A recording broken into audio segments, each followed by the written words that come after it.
Bismillah. Assalamualaikum warahmatullahi wabarakatuh.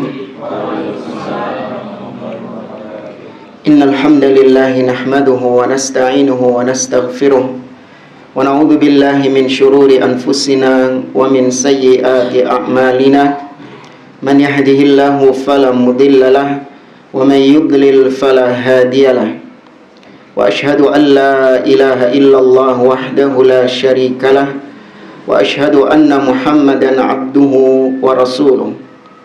Ya ayyuhalladzina amanu taqullaha haqqa tuqatih wa la tamutunna illa wa antum muslimun.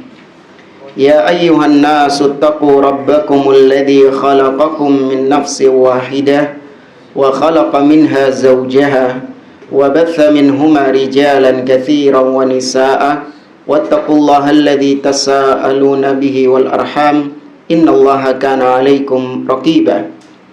Ya ayyuhalladzina amanu taqullaha wa qulu qawlan sadida yuslih lakum a'malakum wa yaghfir lakum dhunubakum wa may yuti'illaha wa rasulahu faqad faza fawzan 'azima. Amma ba'd. Fa inna asdaqal hadithi kitabullah wa khairal hadi hadi Muhammadin sallallahu alaihi wasallam wa syarral umuri muhdatsatuha wa kullu muhdatsatin bid'ah wa kullu bid'atin dhalalah wa kullu dhalalatin finnar. Ikhwani fillah rahimani wa rahimakumullah. Kita melanjutkan kembali pembahasan kitab Sifat Salatin Nabi sallallahu alaihi wasallam oleh Syekh Muhammad Nasiruddin Al-Albani rahimahullahu ta'ala, sampai pada pembahasan tentang an-nahyu an qiraatil Qur'an fis sujud, larangan membaca Al-Quran ketika sujud. Kata beliau, wa kana sallallahu alaihi wasallam yanha an qiraatil Qur'an fir ruku'i was sujud.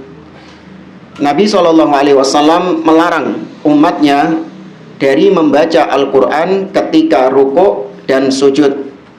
Wa ya'muru bil ijtihadi wal ikthari minad du'a fi hadzal rukni.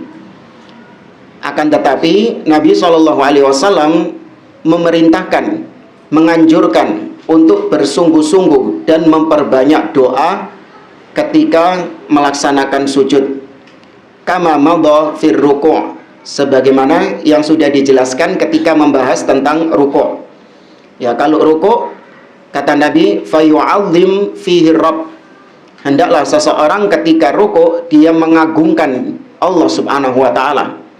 Adapun ketika sujud, dia memperbanyak doa kepada Allah Azza wa Jalla. Wa kana yaqul, dan kata Nabi sallallahu alaihi wasallam, aqrabu ma kana al-'abdu min rabbih wa huwa sajidun fa aktsirud du'a fihi. Kata Nabi sallallahu alaihi wasallam, sedekat-dekatnya posisi seorang hamba dari Rabb-nya adalah ketika dia sedang sujud. Maka itu posisi yang paling dekat antara seorang hamba dengan Allah Azza wa Jalla. Maka perbanyaklah doa ketika sujud tersebut. Di sini ada footnote, catatan kaki dari Ibnul Malik yang dibawakan oleh beliau. Yang intinya, kata Ibnul Malik, beliau mengatakan, wa innama kanal abdu aqrabu ila rahmatillahi ta'ala halatas sujud. Yang demikian itu karena seorang hamba, dia itu lebih dekat dengan rahmat Allah ketika dia sedang sujud. Li'annaha ghayatut tadallul, karena posisi sujud itu adalah puncak keterhinaan seorang hamba. Ya, sujud itu adalah puncak keterhinaan, ketundukan, kerendahan diri seorang hamba kepada Allah Azza wa Jalla. Wal i'tirafu bi'ubudiyatihi, dan ketika sujud itu seorang hamba benar-benar mengakui penghambaan dirinya kepada Allah. Ya, pernah kita sampaikan bahwa hubungan kita dengan Allah adalah hubungan antara hamba dengan majikannya. Dikarenakan kita mulai ujung rambut sampai ujung kaki itu semua milik Allah Subhanahu wa taala. Maka Allah Subhanahu wa taala berhak untuk memerintahkan kita apapun yang Dia inginkan. Dan kita wajib sebagai seorang budak wajib untuk melaksanakan perintah majikan, yaitu Allah Subhanahu wa taala, karena kita milik Allah. Kita adalah kepunyaan Allah Azza wa Jalla. Nah, seorang budak dia benar-benar nampak budaknya, maksudnya benar-benar dia itu nampak posisinya sebagai budak, yaitu ketika dia sedang sujud. Itu benar-benar menunjukkan bahwa dia itu adalah seorang budak ketika sujud itu. Wa kanat madhinnatal ijabah, dan ketika sujud itulah potensi besar seorang ketika berdoa diijabahi doanya oleh Allah Azza wa Jalla. Walidzalika amara Nabi sallallahu alaihi wasallam biqauli, oleh karenanya Nabi sallallahu alaihi wasallam memerintahkan dengan sabdanya tadi, fa'aktsirud du'a fihi, perbanyaklah doa ketika sujud.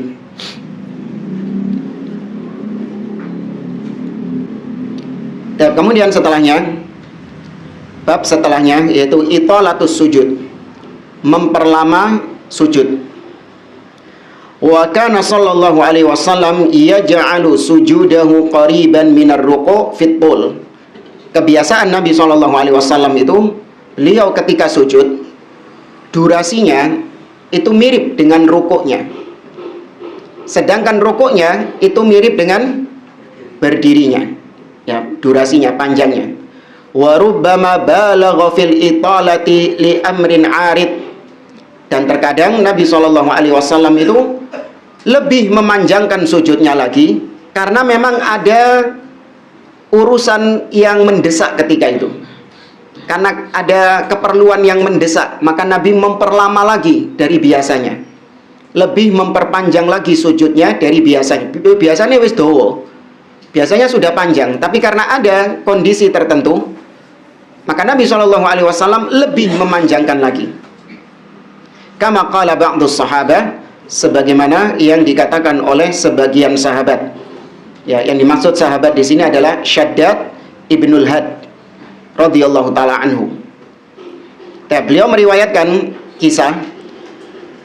Beliau menceritakan kharaja alaina Rasulullah sallallahu alaihi wasallam fi ihda salatai al-ashyi adh-dhuhra wal asra.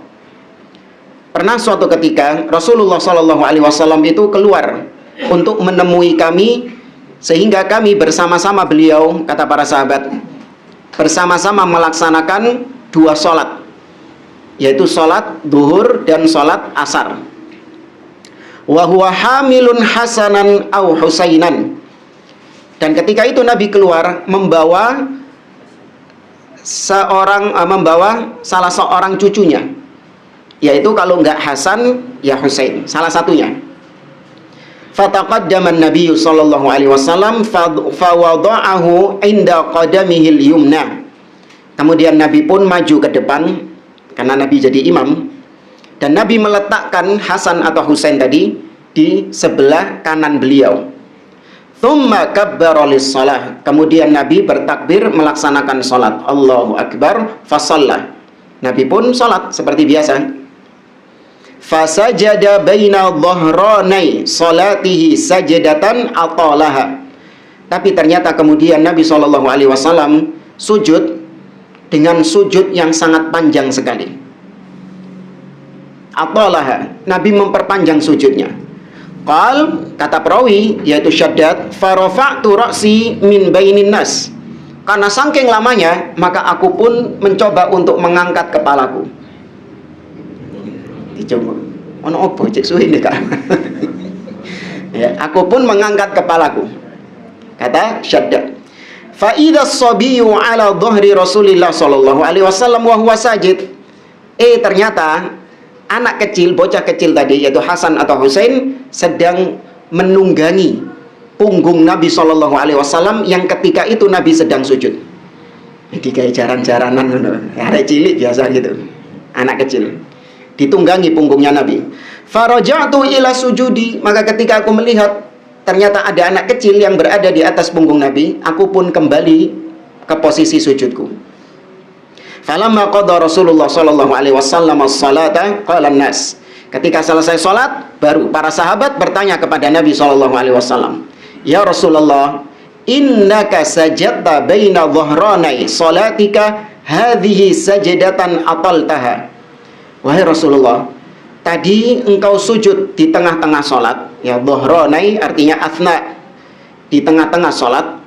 Di tengah-tengah sholatmu, kau sujud dengan sujud yang kau panjangkan sujudnya itu. Hatta dhananna annahu qad hadatha amrun.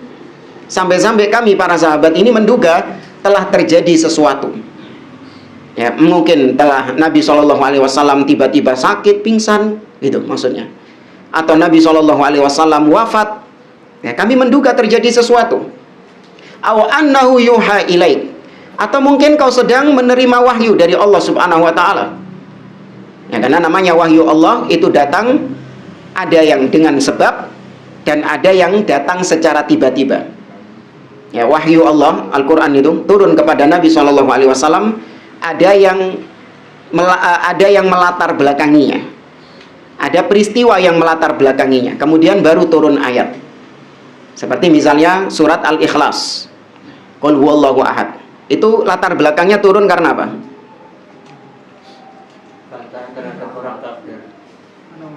Karena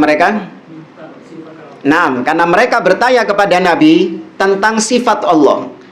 Mereka mengatakan, "Ya Muhammad, sif lana rabbak." Wahai Muhammad, sebutkan sifat Rabbmu. Maka turun firman Allah, "Qul huwallahu ahad," sebagai bantahan atas pertanyaan mereka. Nah, ada ayat-ayat Al-Quran yang turun kepada Nabi SAW secara tiba-tiba, tanpa ada peristiwa yang melatar belakanginya. Maka menurut para sahabat bisa jadi ada wahyu yang sedang turun kepada Nabi SAW. Maka kemudian Nabi mengatakan, "Kullu dzalika lam yakun." Semua yang kalian persangkakan itu tidak seperti itu kejadiannya. "Walakinna ibni irtahalani." Akan tetapi cucuku ini itu sedang bermain-main denganku, sedang menunggangi aku. Fakaritu an ajalahu hatta yaqdiya hajatahu. Maka aku nggak mau membuat cucuku tergesa-gesa bermainnya. Biarkan dia lepas bermain. Ya, aku nggak mau membuat cucuku itu tergesa-gesa bermain sampai dia puas bermain, baru kemudian aku bangkit dari sujud. Ya, ini di sini menunjukkan betapa Nabi SAW itu benar-benar menyayangi ya anak-anak kecil.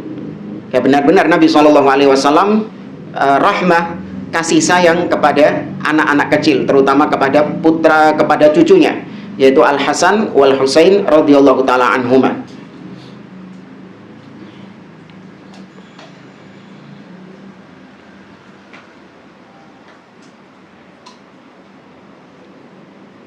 Kemudian wa fi haditsin akhar, di dalam hadis yang lain, kana sallallahu alaihi wasallam yusalli.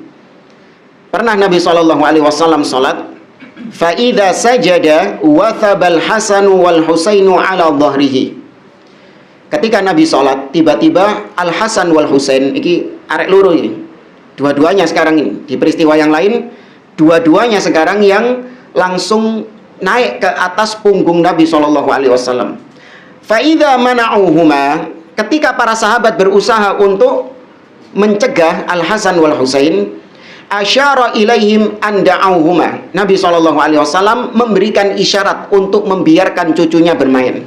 Ya, Allah a'lam isyaratnya bagaimana, tapi para sahabat memahami bahwa apa yang diisyaratkan Nabi adalah membiarkan, jangan dicegah. Ya, biarkan mereka bermain. Falamma qadas shalah, ketika selesai salat, fa wada'ahuma fi hijrihi, maka Nabi pun akhirnya membawa pulang Al Hasan wal Husain, diletakkan di kamarnya. Waqala, kemudian Nabi mengatakan, man ahabbani falyuhibba hadaini. Barang siapa yang mencintaiku, maka dia hendaklah mencintai kedua cucuku ini. Ya, ini diantara kewajiban mencintai ahlul bait, mencintai keluarga Nabi SAW. Ya, mencintai keluarga Nabi SAW itu merupakan akidah ahli sunnah. Maka dusta kalau orang-orang Rafidhah menuduh Ahlus Sunnah membenci keluarga Nabi SAW.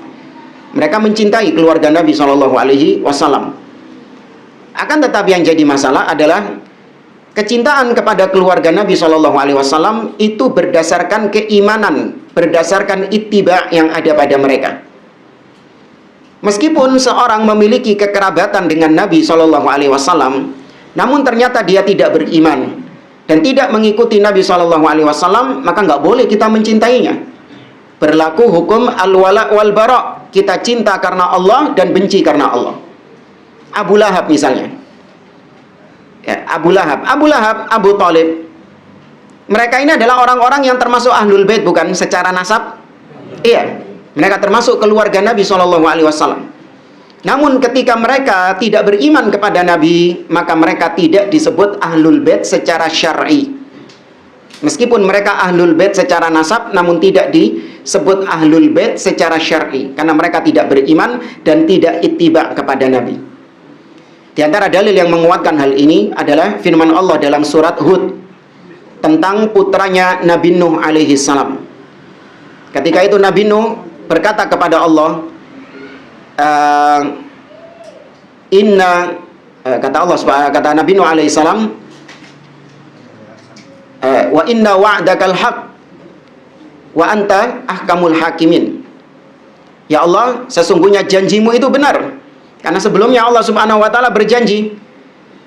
Kata Allah Subhanahu wa taala, walamma jaa amruna wa faratan nur qul nahmil fiha min kulli zawjaini itsnaini wa ahlak.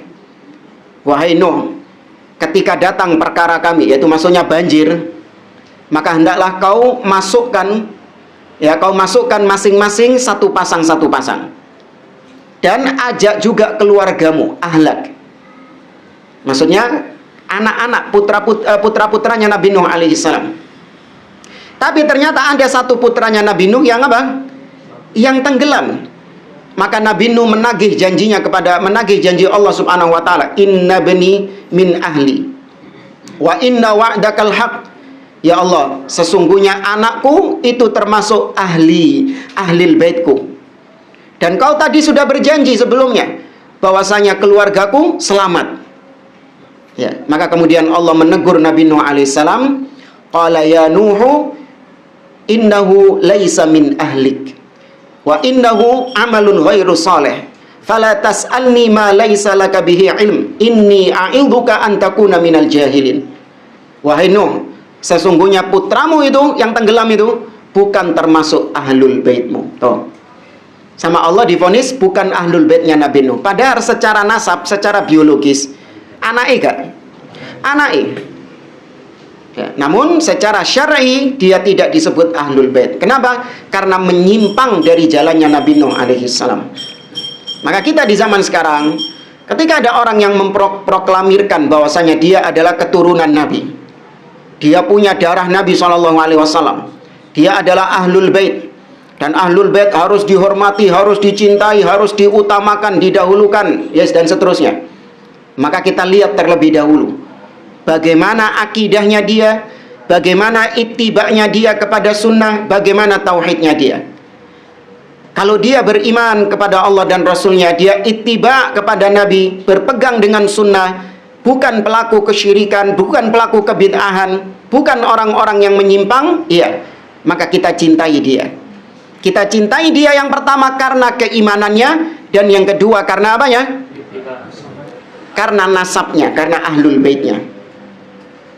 Namun ketika ada seorang yang mengaku sebagai ahlul bait, keturunan Nabi SAW, ya koar-koarnya dia adalah keturunan Nabi SAW, namun kita lihat ibadahnya, akidahnya melenceng, menyimpang dari ajaran Nabi SAW. Bahkan banyak bid'ah-bid'ah yang dimunculkan sama mereka. Bahkan mereka getol melakukan kesyirikan kepada kuburan-kuburan. Ya, orang-orang kuburiyun yang gemar mengkeramatkan kuburan-kuburan para wali. Maka meskipun dia katakanlah ya sudah, taruhlah kau memang benar-benar punya nasab yang bersambung kepada Nabi SAW, Namun kalau ternyata praktek beragamamu menyimpang dari jalan Nabi SAW, menyimpang dari akidahnya Nabi SAW dengan syirik dan bid'ahnya, maka kita tidak akan mencintai dia. Ahlus sunnah tidak mencintainya, meskipun benar-benar dia memiliki nasab kepada Nabi SAW. Ya, dibuktikan mungkin dengan notaris, akta notaris misalnya, punya nasab keturunan Nabi, ya PPN itu akta notaris. Ya, yang kita lihat apa ya? Ittiba'nya kepada Nabi SAW. Ya, maka hati-hati dengan propaganda sebagian orang yang jualan nasab. Ya, seakan-akan kalau sudah bernasab kepada Nabi SAW, semua ucapannya pasti hak, semua ucapannya pasti benar. Seakan-akan mereka lah yang memegang kuncinya surga. Yang tidak menghormati mereka itu sudah dianggap menyakiti Nabi SAW. Kebalik, justru mereka yang menyakiti Nabi SAW dengan penyimpangan-penyimpangannya, dengan kesyirikan-kesyirikannya, dengan kebid'ahan-kebid'ahannya. Sedangkan kita mengikuti apa yang telah diajarkan oleh Nabi SAW. Tidak mengarang-arang ajaran beliau, tidak menambah-nambahi ajaran beliau. Ya. Baik, kemudian kita lanjutkan. Pembahasan berikutnya adalah fadlu as-sujud, keutamaan sujud. Wa kana sallallahu alaihi wasallam yaqul, dan Nabi sallallahu alaihi wasallam pernah bersabda, ma min ummati ahadun illa wa ana a'rifuhu yaumal qiyamah. Kata Nabi SAW, tidak ada seorang pun dari umatku kecuali pasti kelak di hari kiamat aku mengenali dia. Padahal kita nggak pernah ketemu Nabi. Setelah Nabi wafat, umat-umat beliau itu nggak pernah ketemu Nabi SAW setelahnya. Tapi di hari kiamat kok bisa Nabi SAW mengenali umatnya semua? Ya, pernah suatu ketika Nabi berada di pemakaman Baqi'. Ya, pemakaman Baqi' ada di dekat Masjid An-Nabawi. Ketika itu Nabi berkata kepada para sahabat-sahabat yang hadir, waditu law anni ra'aitu ikhwani. Seandainya aku melihat atau berjumpa dengan saudara-saudaraku sekarang ini. Bingung para sahabat, lu kini gak dianggap saudara nih. Loh, kan sahabat ada di situ. Tiba-tiba Nabi mengatakan, seandainya aku berjumpa dengan saudara-saudaraku. Bahaya ini. Kita nggak dianggap saudaranya Nabi ini. Maka kemudian para sahabat mengatakan, awalasna ikhwanaka ya Rasulullah. Bukankah kami adalah saudara-saudaramu wahai Rasulullah? Maka Nabi mengatakan, bal antum ashabi.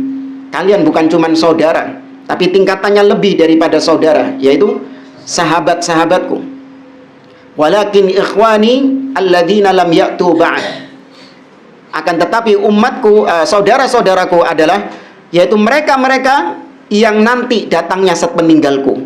Mereka munculnya datangnya sepeninggalku nanti. Ya, tidak berjumpa dengan Nabi SAW. Nah, pada hari kiamat Nabi SAW mengenali mereka sebagai umatnya. Padahal di padang mahsyar itu dikumpulkan semua umat, dari mulai Nabi pertama sampai Nabi terakhir dikumpulkan semua sama Allah. Ya, berapa triliun manusia? Umatnya Nabi Muhammad SAW, umatnya Nabi Musa, umatnya Nabi Nuh, Nabi Isa, dikumpulkan semua. Maka Nabi mengenal umat beliau mana saja. Qalu, para sahabat mengatakan, wa kaifa ta'rifuhum ya Rasulullah fi kathratil khalaiq.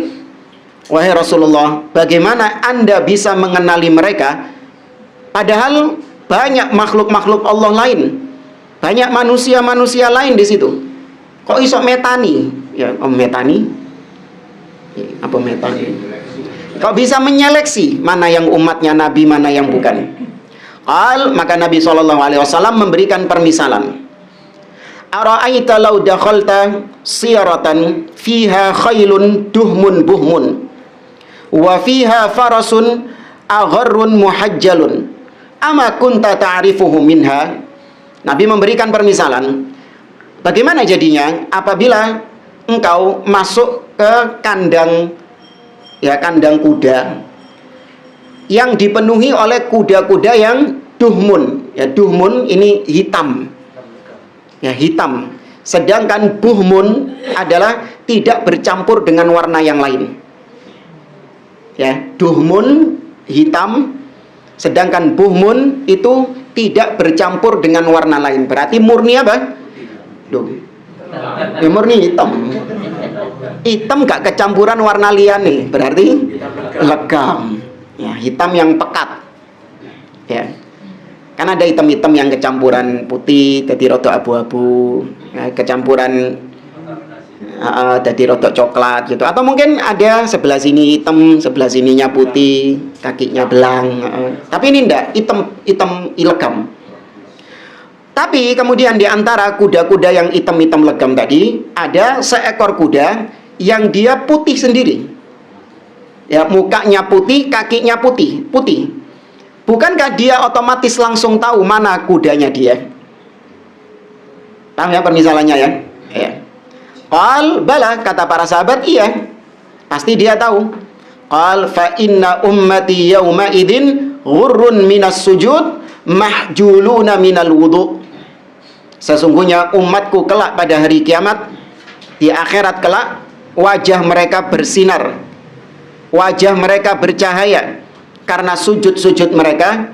Kemudian kaki-kaki mereka juga berseri-seri. Kaki-kaki mereka juga putih, berseri-seri karena wudhu mereka. Ya, dalam riwayat yang lain Nabi SAW mengatakan, inna ummati yuda'auna yaumal qiyamah ghurran muhajjalina min atharil wudhu.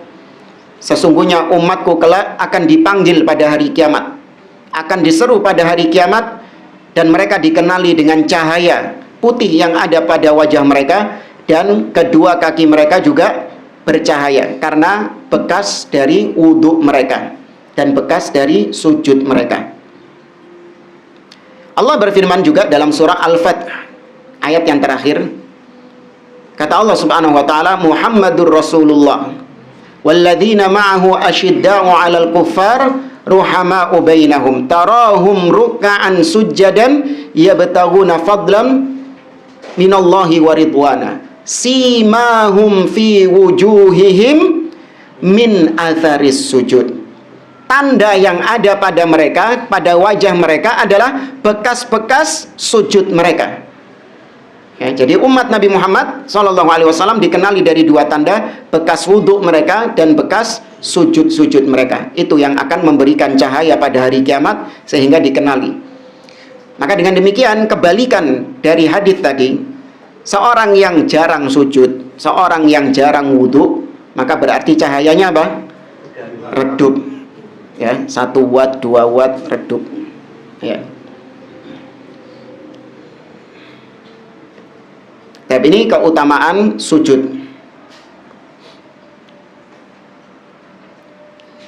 Wa yaqul, kemudian Nabi melanjutkan, Nabi SAW bersabda, "Idza aradallahu rahmatan man arada min ahlin nar, amarallahu al-malaikata an yukhriju man kana ya'budullah." Apabila Allah Subhanahu wa taala menghendaki untuk merahmati, ya, apabila Allah Subhanahu wa taala ingin untuk merahmati para penghuni neraka, ya, ingin untuk menurunkan rahmatnya kepada para penghuni neraka, maka Allah Subhanahu wa taala perintahkan para malaikat untuk mengeluarkan orang-orang yang ada di dalam neraka, yakni orang-orang yang beribadah kepada Allah, yaitu bertauhid kepada Allah Subhanahu wa taala, masih ada tauhidnya. Fayakhrujunahum, maka mereka pun fayukhrijunahum, maka mereka pun mengeluarkannya. Fayakhrujunahum wa ya'rifunahum bi atharis sujud, maka mereka pun keluar dan para malaikat mengenali orang-orang yang ada di neraka itu, siapa di antara mereka yang bertauhid kepada Allah, siapa di antara mereka yang dulu ketika di dunia menyembah Allah. Para malaikat metaninya,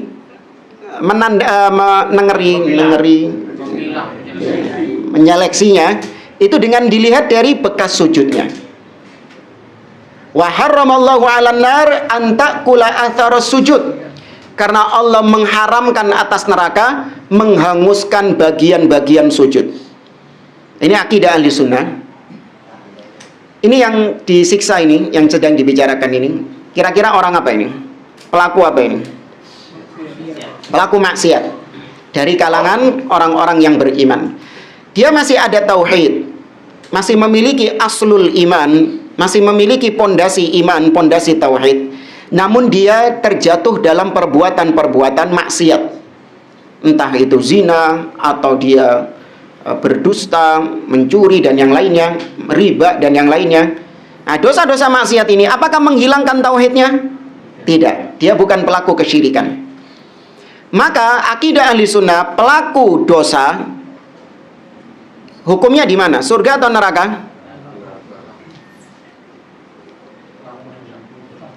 Naam, tahta masyiatillah, tergantung kehendak Allah. Ya, pelaku dosa besar, akidah ahli sunnah mengatakan tahta masyiatillah, pelaku dosa besar di akhirat tergantung kehendak Allah subhanahu wa ta'ala. Insya'a ghafara lahu wa insya'a adzabahu. Kalau Allah berkehendak, Allah ampuni langsung, ekspres langsung mlebu surga. Tapi kalau Allah menghendaki dia nggak diampuni, maka dia diapakan? Diadab sesuai dengan kadar dosanya dia. Ya, sesuai dengan kadar dosanya dia. Nah, nanti ketika Allah subhanahu wa ta'ala memberikan ampunan kepada orang tersebut, dia dikeluarkan dari neraka, dimasukkan ke dalam surga. Nah, Allah nyuruh malaikat itu, Allah perintahkan para malaikat untuk mengeluarkan orang-orang yang beriman, masih ada keimanan, keluarkan mereka dari neraka. Nah, para malaikat ngeri, mereka mengetahui mana yang masih beriman atau tidak, itu dari apanya? Dari bekas-bekas sujud mereka. Karena Allah mengharamkan neraka menghanguskan tempat-tempat sujud, anggota-anggota tubuh yang ya digunakan untuk sujud kepada Allah. Fayakhrujuna minan nar, maka mereka pun keluar dari neraka. Fakullu ibni Adam ta'kuluhun nar illa atharas sujud. Semua bagian tubuh anak Adam itu dilahap gosong sama neraka. Hangus entek digosong sama neraka, kecuali tempat-tempat sujudnya. Nah, tapi di sini ada tambahan di footnote. Ana dari kitab yang ini ya, yang besar ya, Aslu Sifati Salatin Nabi. Kitab besarnya yang kita katakan sampai 3 jilid itu. Karena di sini catatan lengkapnya, catatan kakinya lebih lengkap. Nah, di sini ada footnote. Qala An-Nawawi rahimahullah. Berkata Imam An-Nawawi rahimahullah, "Zahiru hadza anna an-nara la ta'kulu jami'a a'dha'is sujudis sab'ah allati yasjudul insanu 'alaiha."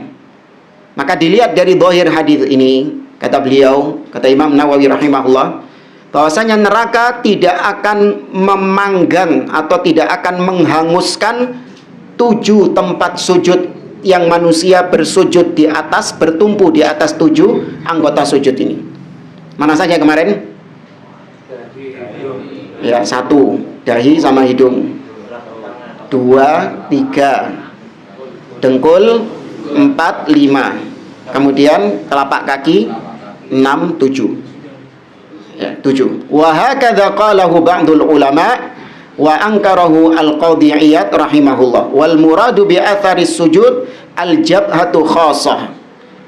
Ya, wal mukhtar al-awwal. Fa in qil qad dzakara Muslim ba'da hadza marfu'an.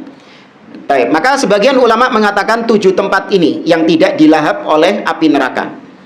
Akan tetapi ulama yang lain seperti Al-Qadhi Iyad, beliau mengatakan, berpendapat bahwa enggak, yang enggak dimakan, enggak dilahap sama api neraka hanya al-jabhah, hanya batuk, bukan batuk apa batuk, kening, ya hanya dahinya saja.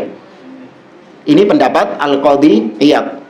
Tapi wallahu a'lam, yang dipilih oleh beliau adalah pendapat yang pertama, yaitu 7 anggota sujud itu yang tidak dimakan atau tidak tidak hangus, dipanggang oleh neraka.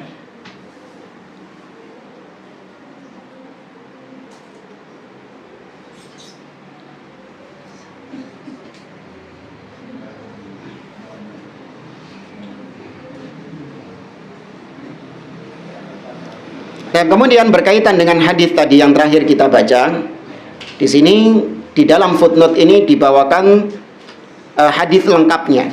Karena itu cuman potongan hadis saja. Ya, ada hadis yang disebutkan secara lengkap dan sangat panjang sekali. Enggak perlu kita bahas lah. Yang penting poinnya tadi, keutamaan sujud, yaitu neraka diharamkan oleh Allah untuk menghanguskan bagian-bagian tubuh yang digunakan untuk sujud. Kemudian yang berikutnya, as-sujudu 'alal ardi wal hasir. Sujud di atas tanah dan juga di atas karpet. Ya, sujud di atas tanah atau di atas alas. Wa kana yasjudu 'alal ardi katsiran. Nabi SAW itu lebih sering sujud di atas tanah. Itu yang sering dilakukan oleh Nabi SAW. Ada footnote di sini, kata Syekh, istakhrajna dzalika mimma ishtahara wastafadha anna masjidahu sallallahu alaihi wasallam lam yakun mafrushan bil basti awil hasri kama yadullu alaihi ahaditsu katsiratun jiddan. Kenapa kami katakan, kami simpulkan bahwa Nabi SAW lebih banyak sujud di atas tanah? Karena kata beliau, masjid Nabi yang sejak saat itu dibangun oleh Nabi SAW itu memang belum dilandasi karpet, belum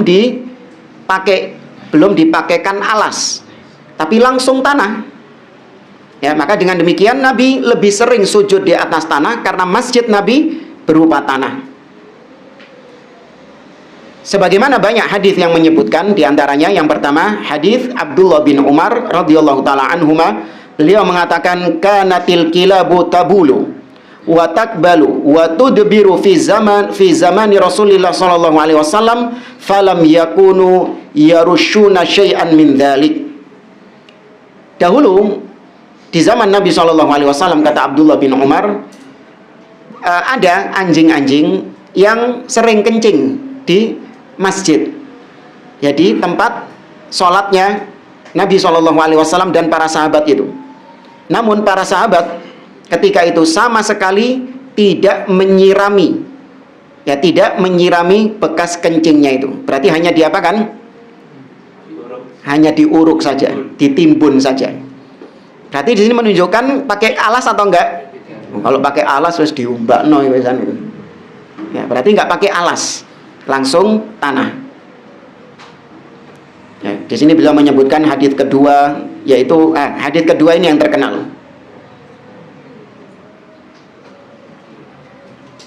Anna Arabiyan dakhala al-masjid wa Rasulullah sallallahu alaihi wasallam jalis fa shalla rak'atain thumma qala Allahumma arhamni wa Muhammadan wa la tarham ma'ana ahadan. Pernah suatu ketika ada seorang Arab Badui yang masuk ke masjid. Kemudian dia sholat 2 rakaat. Setelah itu dia berdoa, ya Allah, rahmatilah aku dan Muhammad. Jangan rahmati selain aku dan Muhammad. Jangan rahmati selain kami seorang pun. Faqala Nabi SAW, maka Nabi pun mengatakan, laqad tahajjarta wasi'an. Wahai fulan, kau menyempitkan sesuatu yang luas. Rahmat Allah itu sempit atau luas? Luas. Kenapa kau jadikan sempit? Thumma lam yalbath an bala fi nahiyatil masjid. Enggak lama kemudian orang ini kencing di pojokan masjid. Ya, orang ini kencing di pojokan masjid. Fa asra'an nasu ilaihi fanahahumun nabiy sallallahu alaihi wasallam. Maka para sahabat ketika ngelihat badui ini kencing, mereka pun langsung bergegas mau menghampiri badui itu. Tapi sama Nabi dicegah. Ya, dicegah sama Nabi. Wa qal innama bu'ithtum musayyirina walam tub'atsu mu'assirina. Sesungguhnya kalian itu dijadikan umat yang mempermudah, bukan umat yang menyulitkan. Maka subbu alaihi sajlan min ma'in au qala dhanuban min ma'in. Kemudian Nabi SAW memerintahkan untuk disiram kencingnya itu dengan seember dari air. Ini menunjukkan juga bahwasanya Nabi SAW, ini masih banyak lanjutannya, Nabi menasehati bahwasanya masjid bukan tempat untuk buang air kecil atau buang air besar, tapi dipakai untuk beribadah kepada Allah. Di sini menunjukkan bahwasanya Masjid Nabawi tidak ada alasnya, tapi langsung tanah. Ya, maka dengan demikian beliau ketika mengatakan bahwa Nabi sering sholat di atas tanah, itu diambil dari hadis-hadis yang tadi kita sebutkan. Banyak ini, nggak perlu kita sebutkan semuanya. Kita lanjut ke ucapan beliau setelahnya. Wa kana ashabuhu yusalluna ma'ahu fi syiddatil har. Dan para sahabat Nabi SAW mengerjakan salat bersama beliau SAW di tengah teriknya panas. Fa idza lam yastati' ahaduhum an yumakkina jabhatahu minal ard basata thawbahu. Apabila salah seorang di antara para sahabat ini mereka nggak sanggup untuk meletakkan keningnya di tanah karena saking panasnya, maka mereka pun menghamparkan bajunya, ya, menghamparkan jubahnya di beber, ya, dihamparkan, kemudian baru sujud. Berarti saking apanya itu? Saking panasnya. Ya. Fasajada alaihi, baru kemudian mereka sujud di atas pakaian itu. Wa kana yaqul, kemudian Nabi juga mengatakan, wa ju'ilatil ardu kulluha li wa li ummati masjidan wa tahuran.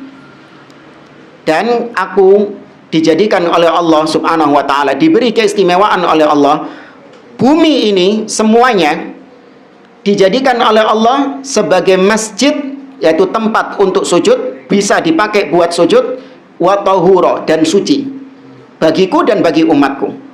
Ini kekhususan syariat Nabi, keistimewaan syariat Nabi. Kalau syariat-syariat terdahulu gak oleh sembarangan sholat. Ya, sholat ibadah hanya boleh dilakukan di spot-spot tertentu, di tempat-tempat tertentu saja. Seperti Allah sebutkan tentang Maryam. Ya, Maryam melakukan ibadah ya di tempat itu, di mihrabnya itu. Gak boleh melakukan ibadah di tempat-tempat yang lain, hanya tempat khusus. Adapun syariat Nabi SAW, Allah menjadikan semua bumi ini itu masjid. Masjid maksudnya adalah tempat sholat, tempat sujud, makanus sujud, bisa dipakai buat sholat. Fa'ainama adrakat rajulan min ummatis salatu fa'indahu masjiduhu wa indahu tahuruhu. Maka dimanapun seseorang dari umatku yang mendapati waktu sholat, maka disitulah dia menjadikannya sebagai masjid, dan disitulah dia bersuci. Wa kana man qabli yu'azzimuna dzalik innama kanu yusalluna fi kanaisihim wa bi'ihim. Nah, adapun umat-umat sebelum beliau, syariat-syariat sebelum Nabi, maka mereka itu ketika melakukan sholat hanya dilakukan di kanisah, yakni gereja-gereja kalau bahasa sekarang. Ya, kanisah tempat ibadah, atau biak, ya biak juga tempat ibadah mereka. Hanya di situ saja melakukan ibadah, nggak boleh di tempat lain. Ya, tapi kalau kita boleh melakukan di tempat lain. Ya, maka di sini menunjukkan bahwasanya sholat di atas karpet, di atas sejadah, hukumnya sah atau tidak? Sah. Ya, para sahabat melakukan itu ketika panas yang terik, mereka pun akhirnya menggelar jubah mereka, pakaian mereka untuk kemudian dijadikan sebagai alas. Ya, maka sungguh batil sebagian orang, tahun berapa dulu viral itu, yang masjidnya tuh nggak boleh pakai keramik, ya nggak boleh pakai sejadah, harus dari tanah. Ya, nggak boleh pakai keramik, nggak boleh pakai sejadah, karena Masjid Nabawi dahulu pakai tanah, pakai keramik. Ya, kenapa?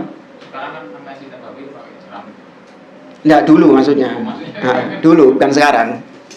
Ya, karena kita harus berpegang dengan sunnah. Ya, sunnahnya Nabi itu sujud di atas tanah, sholatnya di atas tanah, bukan di atas karpet. Ternyata para sahabat juga, mereka dalam kondisi tertentu, mereka menjadikan pakaian-pakaian mereka sebagai alas dalam sholat mereka ketika kondisi panas. Ya.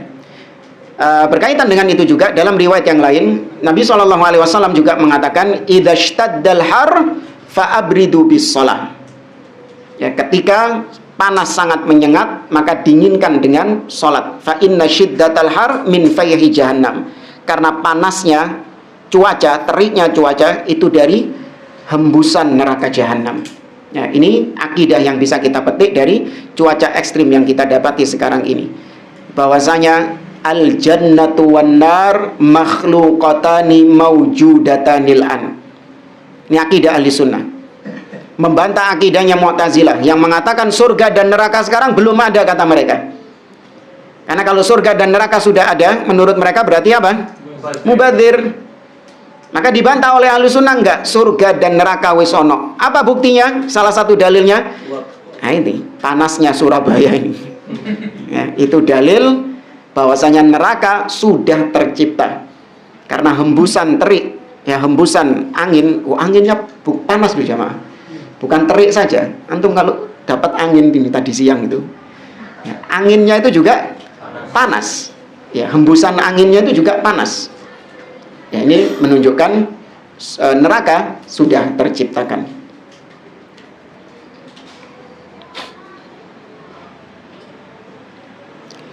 Kita lanjutkan, kata beliau, wa kana rubbama sajada fi tinin wa ma'in. Dan terkadang Nabi SAW juga sujud di atas tanah yang bercampur dengan air, lumpur. Waqad waqa'a lahu dzalika fi subhi lailati ihda wa ishrina min Ramadan. Dan itu pernah terjadi pada Nabi, sholat di atas lumpur ketika sholat subuh di malam yang ke-21 bulan Ramadan. Hina umtiratis sama, ketika langit turun hujan. Wasala saqaful masjid, dan atap masjid itu netes, ya, bukan bocor. Ya apa maneh ya iso, mosok nyeluk tukang talang. Ya karena memang dari pelepah kurma dan dedaunan kurma. Wa kana min jaridin nakhl, ini disebutkan. Sedangkan waktu itu masjid terbuat dari pelepah kurma. Fasajada sallallahu alaihi wasallam fil ma' wattin. Maka Nabi pun sujud di atas air yang bercampur dengan tanah itu. Qala Abu Sa'id Al-Khudri, berkata Abu Sa'id Al-Khudri, fa absartu aynaya Rasulullah sallallahu alaihi wasallam in sarafa ala jabhatihi wa anfihi atharul ma'i wattin. Kata Abu Sa'id, maka aku melihat dengan kedua mataku bahwasanya Rasul sallallahu alaihi wasallam menuntaskan salat beliau, dan kemudian aku melihat di kening beliau dan di dahi beliau ada bekas lumpur itu. Ya, ada bekas air dan tanah itu. Becek soalnya. Ya. Nah, ini menunjukkan kepada kita bahwa Nabi dan para sahabat yang hidup di zaman tersebut memang adalah orang-orang yang dipilih oleh Allah Subhanahu wa taala untuk menegakkan agama Islam. Makanya kalau ada yang bertanya, kita sama sahabat ini bedanya apa sih? Kan kita ini manusia juga, sahabat manusia juga, cuman beda zaman, kata mereka. Ada orang-orang berucap demikian. Kita sama sahabat ini cuman beda zaman. Kita kebetulan lahir di zaman sekarang, sahabat kebetulan lahir di zaman dahulu. Kalaupun kita yang dilahirkan di zaman dahulu bersama Nabi, sezaman dengan Nabi, kita pun jadi sahabat. Oh, belum tentu. Belum tentu. Jadi sahabatnya Abu Jahal, ya mungkin, wallahu a'lam. Anda bisa bayangkan ketika kondisi umat Islam, kondisi Islam ketika itu masih belum mapan seperti sekarang, ya kan? Islam masih dalam progres, wahyu turun kepada Nabi, kemudian kondisi masjid yang sederhana seperti itu, panas, kepanasan, hujan ya becek, belum lagi masalah hijrah, diusir dari kota Mekah. Tuh, susah nggak jadi sahabat? Susah. Coba kita hidup di zaman seperti itu, yang Islam masih belum mapan seperti sekarang, Islam masih belum kuat seperti sekarang. Enteng atau berat? Berat. Nah, kita di zaman sekarang sudah fasilitas enak, ya kan? Masjid sudah pakai karpet, pakai AC. Ya, iku pun ya banyak sih ngomel sih an. AC ini kurang. AC ini kurang. Karpetnya mambu, ya kan? Suwe gak diumbah gitu, gak divakum nih AC ini. Akeh sih ngomel sih an. Bagaimana kalau jadi sahabat Nabi. Ya, makanya pantas Allah itu sudah tahu model-model potongan kayak andewe ini. Potongan-potongan kayak kita orang ini cocoknya memang hidup di zaman sekarang. Ya, keimanan kita ini memang cocok hidup di zaman Islam yang sudah mapan, sudah jadi. Ya, model-model kayak kita nggak cocok hidup di zaman Nabi Shallallahu Alaihi Wasallam. Tambah bikin beban Nabi. Ya, model-model kayak kita ini tambah bikin beban Nabi.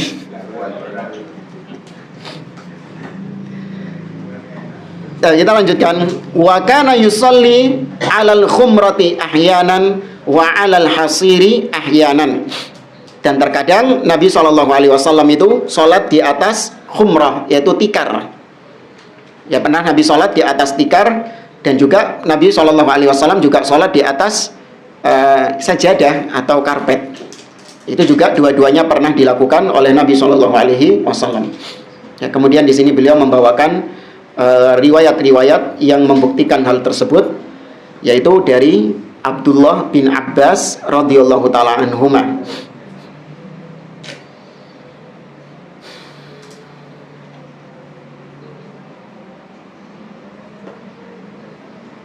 Kemudian berikutnya, wa shalla alaihi marratan wa qad iswadda min tuli ma labisa. Dan beliau Nabi Shallallahu Alaihi Wasallam itu pernah sholat di atas karpet, ya, sesekali, nggak terus-terusan. Nabi sholat di atas karpet, dan ketika itu karpet yang dipakai oleh Nabi Shallallahu Alaihi Wasallam telah menghitam warnanya, ya, telah menghitam karena sudah sering dipakai. Ya sudah apa ya, karpet nggak suwe-suwe digawe lah, ya hitam gitu. Bula, ya, kalimat yang pas, bula. Mang enak bahasa Jawa. Bahasa Indonesia susah. Jamaah rahimani wa rahimakumullah. Saya kira ini yang bisa kita sampaikan. Insyaallah di pertemuan berikutnya kita sampai ar-raf'u minas sujud. Bangkit dari sujud. Nah, wallahu a'lam. Mungkin ada yang mau ditanyakan? Tafadhol. Assalamualaikum warahmatullahi wabarakatuh. Waalaikumsalam. Tentang doa dalam sujud Pak Ustaz. Ini ada jawabannya. Apakah yang lebih afdal itu di akhir sujud atau di semua sujud? Terus yang kedua, apakah tanda hitam di jidat itu memang dikhususkan orang yang soleha? Tapi kalau orang yang tidak ada tanda hitamnya gitu ya apa Pak Ustaz? Ya, Hasan. Ya, bagus pertanyaannya. Sering kita lihat sebagian imam, mereka itu memanjangkan sujud hanya di rokaat yang terakhir saja. Jadi sebelum sujud, sebelum salam, tasyahud akhir, sujud terakhir sebelum tasyahud akhir, maka panjang gitu, dipakai buat doa di situ. Padahal yang afdol ketika sholat berjamaah, maka biasa-biasa saja. Ya, melihat kondisi para jamaah. Kecuali kalau Anda sholat malam atau sholat sendirian, sholat sunnah sendirian, maka boleh Anda panjangkan sujudnya itu. Nah, adapun mengkhususkan sujud terakhir untuk berdoa di situ, maka itu adalah bid'ah. Mengkhususkan loh ya, ingat, mengkhususkan doa hanya di sujud yang terakhir itu bid'ah. Kenapa? Karena mengkhususkan sesuatu yang tidak dikhususkan oleh Nabi Shallallahu Alaihi Wasallam. Nabi memutlakkan, fa'akfiru ad-du'a fihi, perbanyaklah doa ketika sujud. Apa Nabi menyebutkan sujud pertama, kedua, ketiga, keempat? Tidak. Maka mutlak. Terserah mau sujud di sujud yang keberapa, terserah. Yang penting ketika sujud, perbanyak doa di situ. Bisa sujud pertama, rakaat kedua, rakaat ketiga, rakaat keempat, terserah. Ya, yang jadi masalah ketika dia mengkhususkan, bahwasanya dianggap dia menganggap sujud tempat yang paling afdol untuk doa adalah sujud yang terakhir, di rakaat yang terakhir. Maka ini bid'ah, mengkhususkan sesuatu yang tidak dikhususkan Nabi Shallallahu Alaihi Wasallam. Ingat ya, bid'ah bukan berarti kemudian seorang ketika doa di sujud yang terakhir langsung kita vonis bid'ah. Enggak, dilihat dulu apakah dia mengkhususkan atau tidak. Mungkin dia lupa ya. Pernah terjadi enggak? Lupa. Rakaat pertama lupa dia kalau mau doa itu. baru eling ketika rakaat kedua. Ya sudah, dia doa ketika itu. Maka ada unsur mengkhususkan nggak di situ? Nggak ada. Nah, kemudian jadi assalam itu rata-rata sujud terakhirnya lebih lama. Banyak. Kita dapati seperti itu banyak. Ini kekeliruan karena memang ya apa ya? Sudah umum berjalan, dianggap hal yang lumrah, hal yang wajar. Padahal nggak ada dalil yang mengkhususkan doa di sujud yang terakhir. Ya, kemudian yang kedua tadi adalah berkaitan dengan tidak ada para ulama yang menafsirkan ayat tadi, simahum fi wujuhihim min atharis sujud. Tanda mereka ada pada bekas-bekas sujud mereka. Tidak ada ulama yang menafsirkan yaitu jidat hitam yang ada di dunia sekarang ini. Enggak. Tadi sudah dijelaskan, itu nanti di mana? Tandanya di akhirat. Ya, tanda-tanda itu baru nampak ketika di akhirat. Ya, adapun di dunia, maka mungkin seseorang karena banyaknya dia sujud kepada Allah, mungkin berbekas di situ. Namun itu tidak bisa menjadi patokan bahwasanya dia ini adalah orang-orang yang termasuk dalam hadis Nabi SAW, yaitu dia yang akan bercahaya di hari kiamat. Belum tentu. Orang munafik banyak sujud sampai hitam jidatnya, katakanlah. Apakah kemudian dengan hitamnya jidat itu lantas dia masuk dalam hadis Nabi tadi? Tidak. Ya, maka itu nggak bisa dijadikan patokan. Ada orang-orang yang mungkin dia rajin sujud dia, tapi dia merawat wajahnya. Iya, skincarean. Ada skincarean. Sajadahnya juga enak, empuk gitu, tebel gitu kan. Jadi meskipun dia banyak sujud, nggak berdampak pada dahinya. Ya, ada orang yang sengaja sujudnya memang di tanah yang keras, di bebatuan, ya, bahkan digesek-gesek mungkin, wallahu a'lam itu. Enggak, itu bukan jadi patokan itu. Wallahu a'lam. Ya. Salam. Bagaimana kalau sahabat yang mengangkat kepalanya sholat tadi saat itu membatalkan sholat atau tidak? Kayak misalkan ketika imam itu sujud tilawah kan, ada jamaah yang di atas atau yang paling belakang itu nggak tahu kan, misalkan di luar masjid. Ya kalau nggak paham nggak masalah, itu tidak membatalkan sholat. Kalau dia nggak tahu tentang hal tersebut, itu tidak membatalkan sholatnya dia, karena sujud tilawah itu sunnah hukumnya. Nggak, dia berubah gerakannya, dia kan pas imamnya naik dia malah dia ruku. Itu kejadian ibu-ibu juga. Iya, karena ketidaktahuan, mesti gerakan sholat yang salah, maka dia kembali lagi ke gerakan sebelumnya. Dia kembali mengikuti imam di gerakan setelahnya. Itu tetap dilanjutkan sholatnya, nggak masalah, nggak perlu diulang dari awal. Kalau tahunya pas selesai, loh kok imamnya salam masih sholat bisa kayak gitu. Jadi tahunya ketika imam sudah salam gitu misalnya.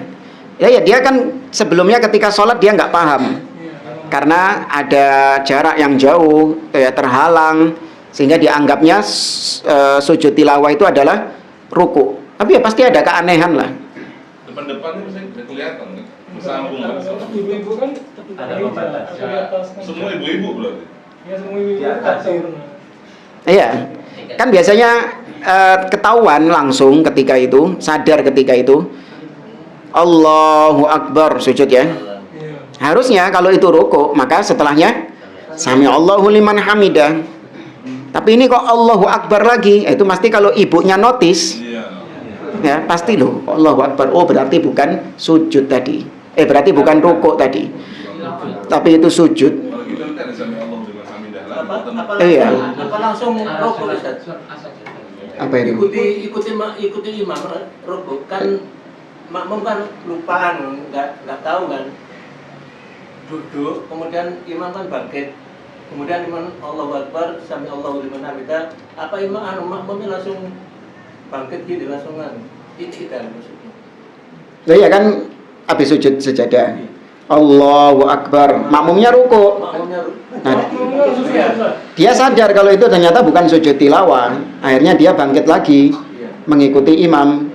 Baru kemudian Allahu Akbar, imamnya ruku. Nah, baru dia ikut imam lagi ruku.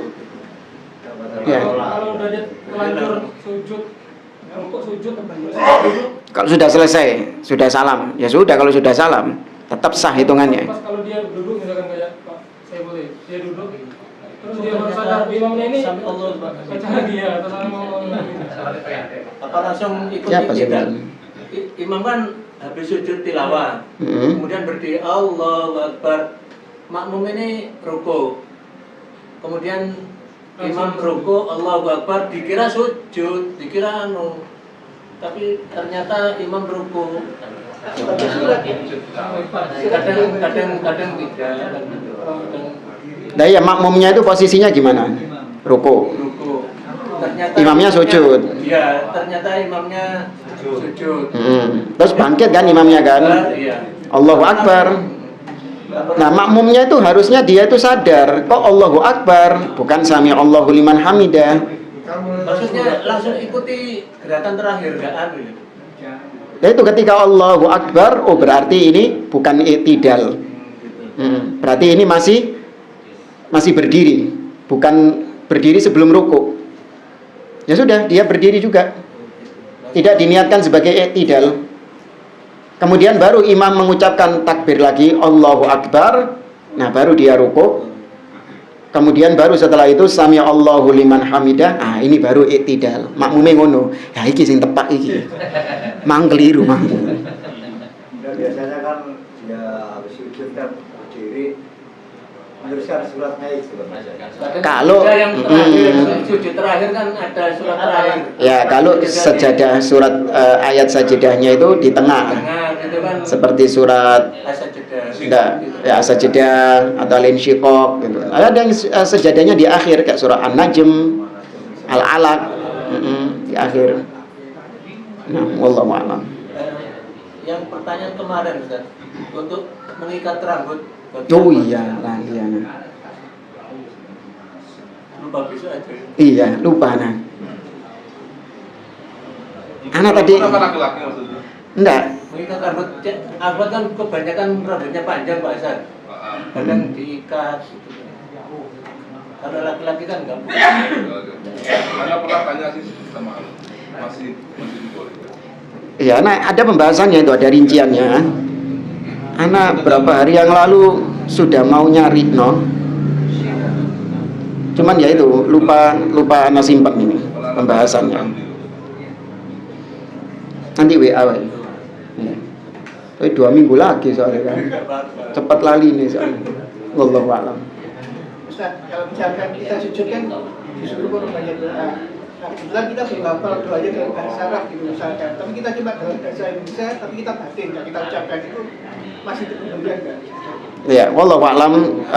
Yang lebih afdol mending bacaan-bacaan yang sudah masyhur saja.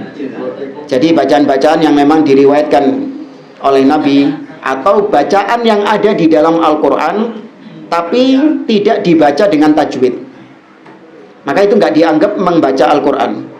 Seperti misalnya Rabbana zalamna anfusana wa illam taghfir lana wa tarhamna lanakunanna minal khasirin. Itu doa ada di dalam surat Al-A'raf.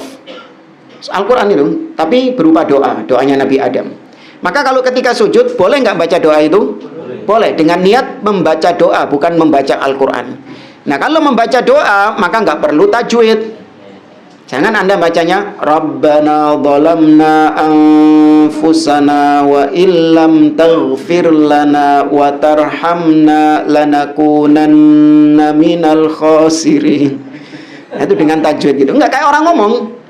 Rabbana zalamna anfusana wa illam taghfir lana wa tarhamna lanakunanna minal khasirin. Seperti zikir gitu. Ya. Karena kita kan sedang ngobrol. Doa itu sedang minta sama Allah, ngobrol sama Allah. Ya.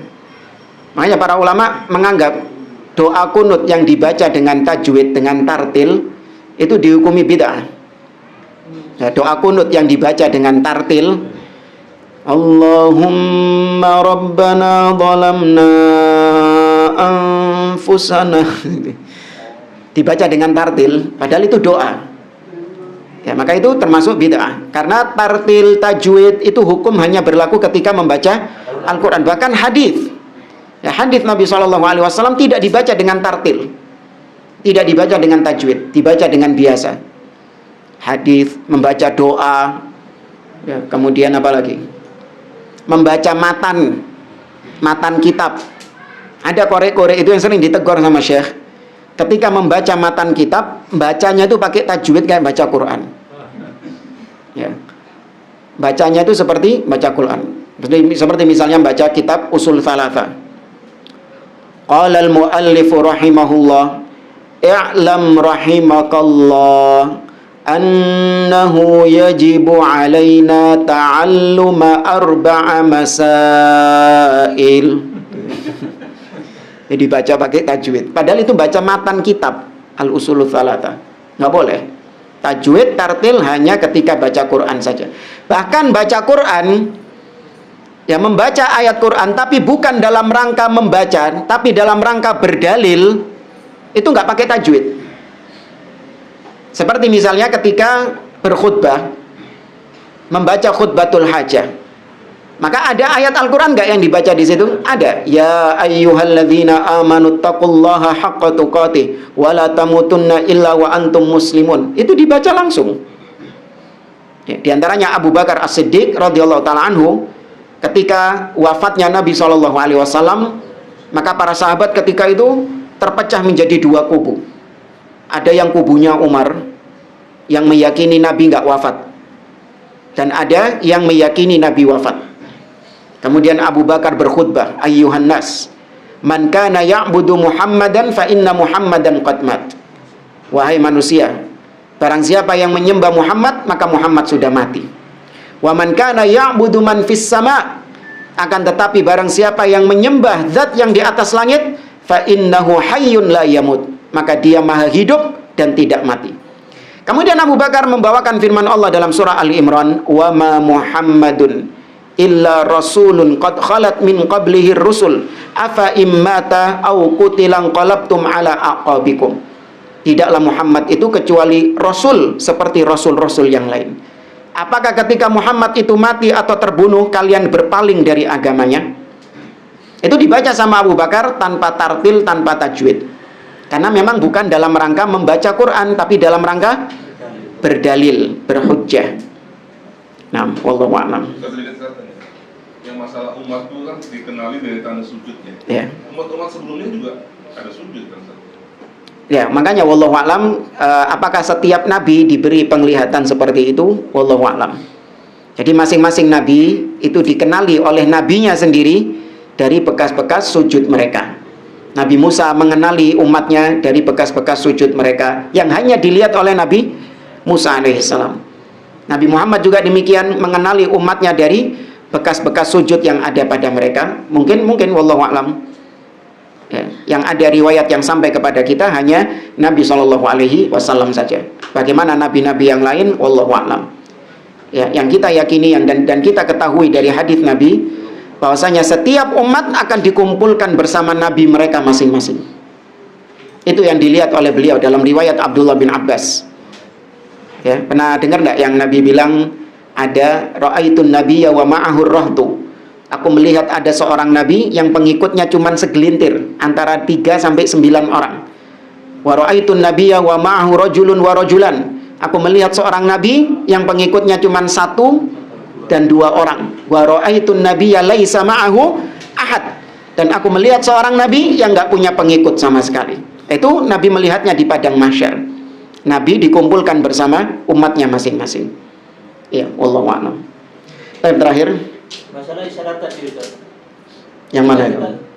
Ketika kita sholat, kemudian ada orang salam, apakah boleh kita memberi isyarat bahwa kita menjawab salam dia? Iya, kalau salam diisyaratkan seperti itu. Tadi yang anak nggak tahu itu, Nabi ketika cucunya Hasan dan Husain itu dilarang oleh sahabat, dicegah oleh sahabat untuk bermain-main di dekat Nabi, maka Nabi memberikan isyarat untuk para sahabat supaya membiarkan mereka, jangan dilarang. Ya, tapi bagaimana kaifiyah isyaratnya Nabi itu wallahu a'lam. nggak disebutkan di hadis tadi. Apakah dengan isyarat tangan atau gimana? Wallahu a'lam. Jadi boleh tadi ya? Iya, Jawab. ketika menjawab salam diisyaratkan dengan tangan. Baik jamaah rahimani wa rahimakumullah, kita cukupkan. Subhanakallahumma wa bihamdik asyhadu an la ilaha illa anta astaghfiruka wa atubu ilaik. Wa akhiru da'wana alhamdulillahi rabbil alamin. Wassalamualaikum warahmatullahi wabarakatuh.